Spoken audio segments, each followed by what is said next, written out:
Hoy vamos a meternos de lleno en un proceso histórico fascinante, que duró nada menos que más de 700 años. Hablamos, claro, de la formación y expansión de los reinos cristianos en la península ibérica, justo después de la conquista musulmana del 711. Es una época increíble, de fronteras que se mueven constantemente, de reinos que nacen, que se unen, que se separan, en fin, un periodo que va a definir por completo la historia de España. Y claro, la pregunta que nos va a guiar en todo esto es, ¿cómo es posible? ¿Cómo unos focos de resistencia pequeñísimos, casi arrinconados en la cordillera Cantábrica y en los Pirineos, no solo consiguieron sobrevivir, sino que acabaron expandiéndose hasta reconquistar toda una península y formar los grandes reinos medievales que todos conocemos? Parece casi imposible, ¿verdad?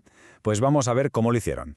Vale, para entender todo este proceso vamos a seguir una especie de hoja de ruta. Primero, veremos el punto de partida, esa península dividida. Luego, cómo surgieron los reinos en el oeste y cómo se forjaron los del este. Después, nos meteremos en el meollo del asunto, el gran avance cristiano y un proceso importantísimo que a veces se olvida, la repoblación. Y para terminar, pondremos la lupa sobre los dos grandes protagonistas que quedan al final, Castilla y Aragón, que eran, bueno, ya veréis que eran como la noche y el día. Pues bien, todo arranca aquí. En el 711, con la invasión musulmana, el mapa de la península salta por los aires. No es solo que desaparezca el reino visigodo, es que se rompe por completo la unidad política que existía. Al-Ándalus se convierte en una potencia increíble en el sur y el centro, mientras que allá, en las montañas del norte, empiezan a surgir, casi de la nada, unas nuevas entidades políticas cristianas. A ver, fijaos bien en este mapa porque es muy revelador. Los territorios cristianos al principio es que eran diminutos. Comparad esa pequeña franja del norte con el inmenso y poderoso Emirato de Córdoba. Eran además zonas muy pobres, de difícil acceso, con una economía que apenas daba para subsistir con agricultura y ganadería. Al principio su único objetivo era, aguantar, resistir. Venga, pues vamos a empezar nuestro recorrido por el oeste. Es aquí donde se forma el primer gran núcleo de poder, el más extenso de todos al principio, el reino asturleonés. Y ojo, porque de aquí nacerá, con el tiempo, el que se convertirá en el reino más poderoso de todos, Castilla. A ver, esta cronología es fundamental para entenderlo todo. El pistoletazo de salida, por así decirlo, es simbólico. La batalla de Covadonga en el 722. Luego, damos un salto al siglo IX, cuando el rey Alfonso III ve una oportunidad en la debilidad del Emirato y ¡zas!, expande el reino hasta el río Duero. Claro, con tanto territorio nuevo, Oviedo se queda lejos, así que en el siglo X mueven la capital a León, que es mucho más estratégica. Y Aquí llega un momento absolutamente crucial. La parte más oriental del reino, una zona de frontera llena de castillos, de ahí su nombre, se convierte en el Condado de Castilla. Y a mediados del siglo X, un personaje clave, el conde Fernán González, consigue independizarlo en la práctica. Acaba de poner la primera piedra del que será el reino más expansivo de la península. Vale, mientras todo esto pasaba en el oeste, en el este, en la zona de los Pirineos, la historia era completamente diferente. Aquí, el origen de los reinos no se entiende sin mirar al norte, a un vecino muy poderoso, el Imperio Carolingio de Carlomagno. Y aquí hay un concepto que es fundamental que tengamos claro, la marca hispánica. A ver, ¿qué es esto? Pues muy sencillo. Carlomagno era muy listo y no quería tener al Andaluz pegado a su frontera, así que creó una especie de colchón de seguridad, un cinturón defensivo al sur de los Pirineos. Era una franja de territorios gobernada por condes que, en teoría, le debían lealtad a él. Y es de esta estructura, de esta marca, de donde van a nacer los condados catalanes, el condado de Aragón e incluso el primer núcleo de Navarra. Y ahora llegamos a un punto de inflexión tremendo. A principios del siglo XI hay un rey, Sancho III de Navarra, que consigue una hazaña, unificar bajo su poder casi todos los territorios cristianos. Imaginaos.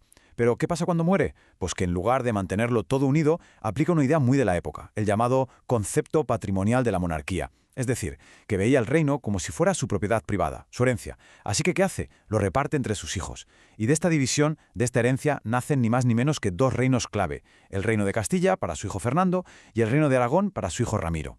Bien, y para terminar de dibujar el mapa del este, nos vamos al año 1137. Aquí tenemos otra unión, pero esta vez no es por conquista, sino por matrimonio, una unión dinástica. Se casan Petronila, que es la heredera del reino de Aragón, y Ramón Berenguer IV, que es el conde de Barcelona. De esta boda nace la corona de Aragón. Pero ojo, y esto es muy importante, no fue una fusión, no se mezcló todo, fue una unión en la que cada territorio, Aragón y los condados catalanes, mantuvo sus propias leyes, sus propias instituciones, su propia identidad. Bueno, pues a partir del siglo XI el escenario cambia por completo, de forma radical. El poderoso califato de Córdoba se rompe en 1000 pedazos, en pequeños reinos llamados taifas, que claro eran mucho más débiles. Para los reinos cristianos del norte esto fue, pues, la oportunidad de oro que llevaban siglos esperando. Se abría la veda para una fase de expansión militar a gran escala. A todo este largo proceso se le suele llamar reconquista. Pero tenemos que entender que esta palabra no es neutra, tiene una carga ideológica muy fuerte. Los reyes cristianos no decían, estamos conquistando nuevas tierras, no. Ellos construyeron todo un discurso según el cual eran los herederos legítimos del antiguo reino visigodo. Por lo tanto, lo que estaban haciendo no era una conquista, sino una restauración. Estaban recuperando algo que era suyo. Era su gran justificación. Echadle un ojo a este mapa, porque la evolución es espectacular. En cosa de 2 siglos la frontera se desplaza hacia el sur a una velocidad increíble. A ver, que no fue un paseo militar, ¿eh? El avance se frenó varias veces por las invasiones de imperios norteafricanos muy potentes, como los almorávides y los almohades. Pero la tendencia general era ya imparable. Si tuviéramos que señalar un momento, una batalla que lo cambió todo, sería esta. Las Navas de Tolosa, en 1212. Aquí, una gran coalición de reinos cristianos consigue una victoria aplastante, demoledora contra el ejército almohade. Esta batalla es un antes y un después. Fue como romperle la columna vertebral al poder militar musulmán en la península. A partir de aquí, el valle del Guadalquivir, el corazón de Al-Ándalus, quedaba completamente abierto. Y así, el siglo XIII se convierte en el siglo de la gran expansión. Por un lado tenemos a Fernando III, rey de Castilla y León, que ya están unidas para siempre, conquistando ciudades tan simbólicas como Córdoba y Sevilla. Por otro está Jaime I el Conquistador, que dirige la expansión de la Corona de Aragón hacia el Mediterráneo, y se hace con las Islas Baleares y Valencia, mientras Portugal llega a su límite sur, completando su territorio. ¿Y qué pasa con Navarra? Pues que se queda encajonada sin frontera con Al-Ándalus y por tanto se queda fuera de este gran reparto. Pero claro, conquistar un montón de tierra era solo el primer paso. Ahora venía lo difícil. Lo de verdad complejo. ¿Cómo aseguras todo ese territorio? ¿Cómo lo integras y lo pones a producir? Pues a todo este esfuerzo gigantesco se le llama el proceso de repoblación. La repoblación era, básicamente, la estrategia para que las conquistas no se quedaran en nada. Se trataba de llevar colonos cristianos a esas nuevas tierras. ¿Para qué? Pues para varias cosas. Para afianzar el control militar, para defender las nuevas fronteras y, por supuesto, para que los campos y las ciudades volvieran a funcionar. Dicho de otro modo, sin repoblación, la conquista militar no habría servido para nada a largo plazo. Y claro, no se repobló siempre de la misma manera, los métodos fueron cambiando. Al principio de todo se usaba la presura. Básicamente, campesinos libres llegaban, ocupaban una pequeña parcela de tierra y se convertían en sus propietarios. Simple. Más adelante, para poblar ciudades, se usó la repoblación concejil. Los reyes daban unos fueros, unas cartas con un montón de derechos y libertades para atraer a la gente.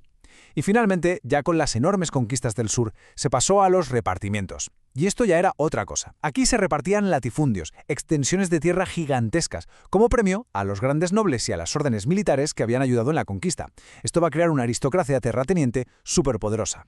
Y aquí tenemos una de las consecuencias más bestias y duraderas de toda la Edad Media peninsular, porque estos diferentes modelos de repoblación crearon una división en la propiedad de la tierra que en buena medida ha llegado hasta nuestros días.